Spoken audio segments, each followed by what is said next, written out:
Welcome to the Wolf Chase Toyota Insider on the Memphis Tiger Network, a special edition as Coach Monaghan and the Lady Tigers head off to UTEP for the Conference USA Tournament. And Coach, we talked last week about wanting to finish strong. You've had some injuries and trying to get the team chemistry right the last few weeks. Had a little bit of a skid there, but you rebound and you end the season with a nice 4-0 win down at UAB.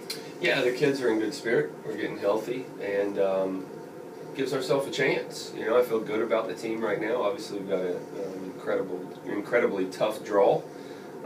First match against UCF, of all people. But you know, I feel good about where we're at this moment. So, looking forward to it. So talk about going into the tournament with that 4-0 win. It really is just one game, but it's just like a win or a loss. It really can change your outlook on things. Yeah, it was a very good result. Obviously, we scored 4 goals in the first half. You know, to get a Kylie Davis back, obviously she makes a big difference. But you know, just to have the kids on the same page with the right mentality, spirit is high. You know, right before kickoff, we only traveled 22. We left 8 players at home. And right before kickoff, you know, around the corner, here came the 8 that didn't travel, and they drove down themselves. They were painted from head to toe blue, and that's what team is about, you know, so it's perfect timing for that, and kids really fed off of that, and you know, again, we're in, you know, we feel like we're at a good place right now going into this tournament.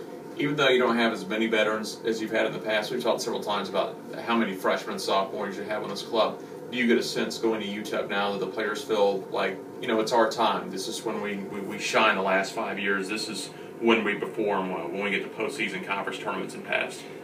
Well, I think sophomores, yes. Freshmen, that's tough to answer, you know, because they've never been here. You know, we've been talking a lot about it, and you know, it's do or die now, and you hope that they bring that mentality, because we're going to need that. Obviously, we use a lot of freshmen on this team, and you know, we just need to make sure everybody's on the same page. But again, feel good about where they are, and you know, we're going to keep reiterating that. But yeah, there's no doubt, you win or you go home.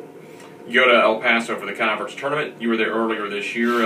In fact, earlier in the month of October. So the young players, it's more important for the young players. They're familiar with how the pitch plays in UTEP and what the probably the climate and stuff like that. Yeah, you know, I mean, climate, I don't know how much it's going to come into play the first game, because we play at 7 o'clock, so the weather should be nice.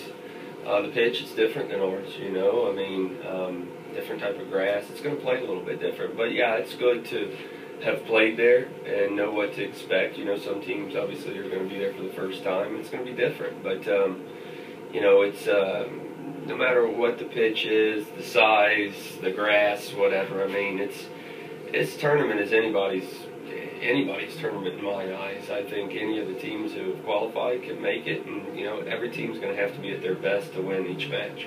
You mentioned UCF. You start off with the Knights. They were ranked 6th in the country when you played them earlier this year, and you started off conference play with a 2-1 overtime win at Mike Rose. I'm sure a lot's changed for both teams between then and now.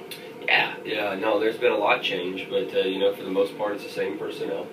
You know, I think our kids know that it's a good thing to play UCF, even though it's a tough draw, because we have a lot of respect for those guys. But there's no ifs, ands, or buts about it. Our kids know they have to be at our best to be able to you know, to get the result. So, and if you're fortunate to win that game, then I think it gives you a lot of confidence, because we all know how good UCF is, and if you can beat UCF, then you can beat anybody. But again, that's going to be a very tough task. They're a very good team.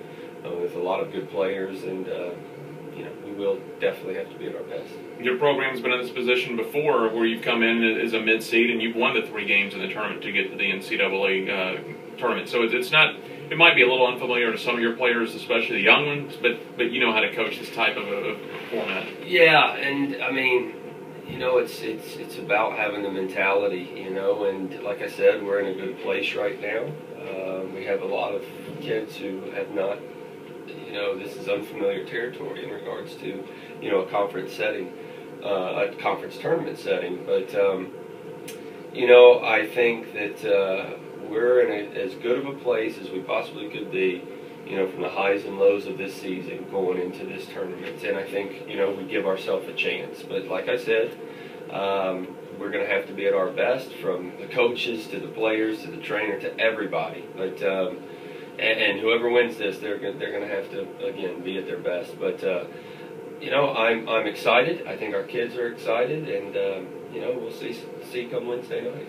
Going back to UCF, you're talking about you have a lot of respect for them. It's good maybe in your situation to have one of your biggest rivals and start the conference tournament. Not that you would take anyone lightly, but you know, playing UCF, your girls ought to be honed in. They ought to be focused in pretty good right off the bat. Yeah, and that's what I was talking about earlier. I mean, there's no question with UCF that our kids know that we have to be at our best. There is no excuse, you know, and you know,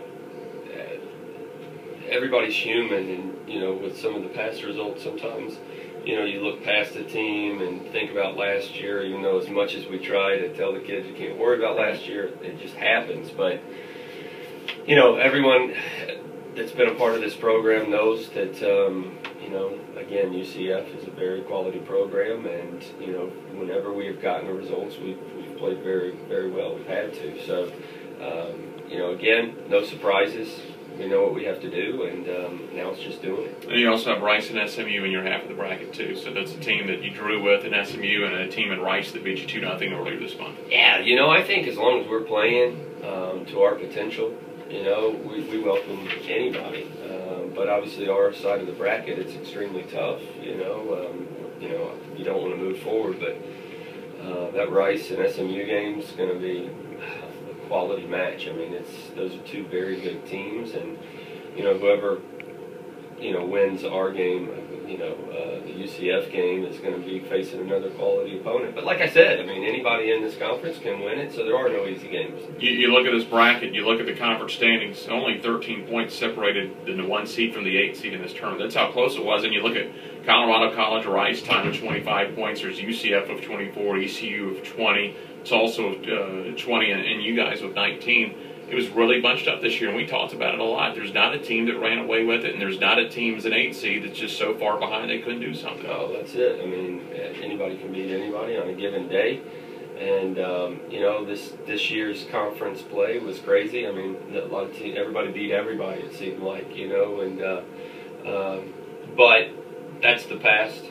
You know, this is a new season. It's 3 games, and you know, whoever's going to win this is going to have to be totally focused and give their best performance. And finally, coming in with a win, Cristobal Adora, the Offensive Player of the Week. You've got some momentum now. Yeah, I know Cristobal had a great match. You know, I feel like she was back on form, and you know, I feel like as a group, we played well together. We came together as a group, and that's what it's going to take. You know, this is not. It's going to take a true team effort, whether you play 90 minutes a game or you don't even come on the field. I mean, it's going to be it's going to take everybody's best effort, no matter what the role is, to win this. Well, nice win to end the season, Coach. Best of luck in El Paso. Thank you. I'm Jeff Brightwell. That's Brooks Monaghan for the Wolf Chase Toyota Insider on the Memphis Tiger Network.